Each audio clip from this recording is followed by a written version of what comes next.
ഷൊർണൂർ നഗരസഭ കൊച്ചിൻ പാലത്തിനു സമീപം നിർമ്മിക്കുന്ന വിവേകാനന്ദ പ്രതിമയുടെ അടിത്തറയും തകർന്നു.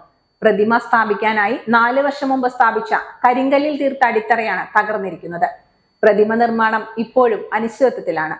കരാറുകാരനും നഗരസഭയും തമ്മിലുള്ള തർക്കം നിയമ നടപടിയിലേക്ക് കടന്നതോടെയാണ് പ്രതിമ സ്ഥാപിക്കൽ അനിശ്ചിതത്വത്തിലായത്.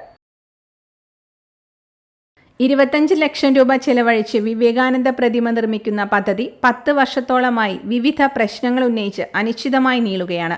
കഴിഞ്ഞ ഭരണസമിതിയുടെ അവസാന കാലത്ത് പ്രതിമ സ്ഥാപിക്കുന്നതിനായി അടിത്തറയും നിർമ്മിച്ചു.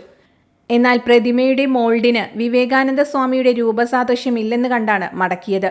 ഇതോടെ കരാറുകാരൻ കൂടുതൽ തുക ആവശ്യപ്പെടുകയും നഗരസഭ ഇക്കാര്യത്തിൽ നോട്ടീസ് നൽകുകയും ചെയ്തു. പിന്നീട് നിയമ നടപടികളിലേക്ക് കരാറുകാരൻ കടക്കുകയും ചെയ്തതോടെ അടിത്തറയും നോക്കുകുത്തിയായി. ഇപ്പോൾ അടിത്തറ തകർന്നതോടെ ഇതും പുതിയതായി നിർമ്മിക്കേണ്ട ചെലവ് വരും.